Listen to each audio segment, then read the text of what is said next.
Welcome to the deep dive. So today we're digging into a really interesting story, an urban planner, Anya, in this town called Sparrow Creek back in 2026. Right, and Sparrow Creek was, well, it was dying. A new highway had basically bypassed it, sucking the life out. Yeah, exactly. And Anya shows up, with her plans, her standard solutions. And she just hits a wall. Yeah. Instantly. The sources call it the frustration trap. You see this a lot in complex systems. Explain that a bit. What's the trap? It's where every problem is tangled up with every other problem. Like, she wanted to fix the awful traffic downtown, but there was zero budget. Okay. And there was zero budget because businesses were failing. And why were they failing?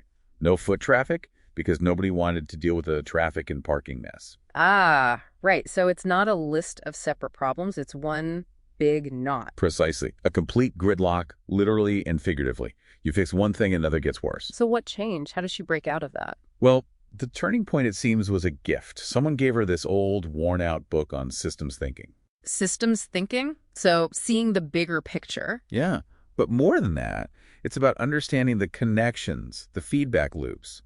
The book described it as the art of seeing the whole pattern. Yeah. And this pushed her into, really trying to apply it. Okay, so she starts looking at Sparrow Creek differently. Exactly. She maps it out. The relationships between traffic, businesses, revenue. And that's her aha moment. Huge clarity. What did she see? She saw it wasn't just bad luck. It was a system stuck in a vicious reinforcing cycle. Get this.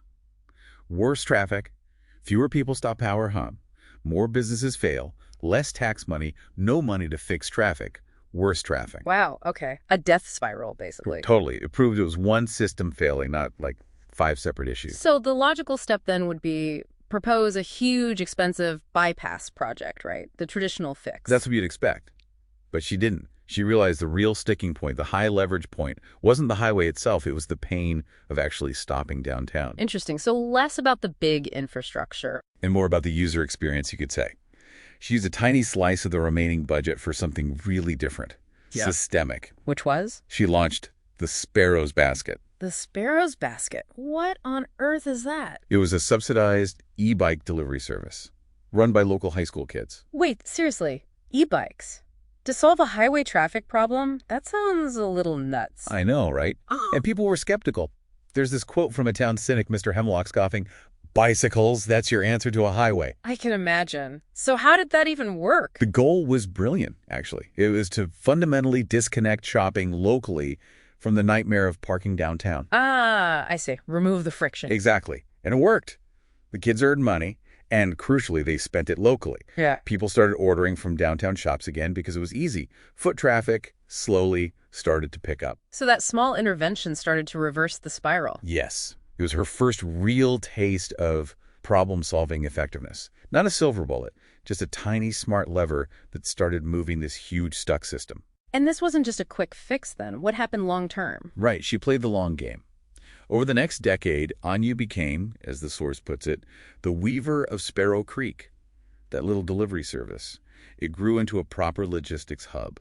Wow, and the traffic. They eventually tackled that too, but again, systemically. A shared street initiative that prioritized pedestrians, making downtown a place people wanted to be again. So constantly adapting. Absolutely. And this is key. She actively avoided the complacency trap, fixing one thing and thinking you're done. Because the system always changes, right? New pressures emerge. Exactly.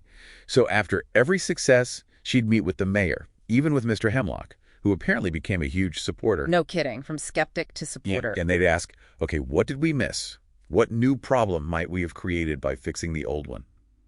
Constantly tending the system. That's a powerful discipline. It led to real, lasting change.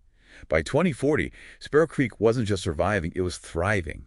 A model, really. Showing that change comes from understanding those subtle connections, not just big, obvious actions. Right. It's about learning to see the whole thing not as like a checklist of problems, but as, well, the source calls it a single, beautiful story, seeing the interconnectedness.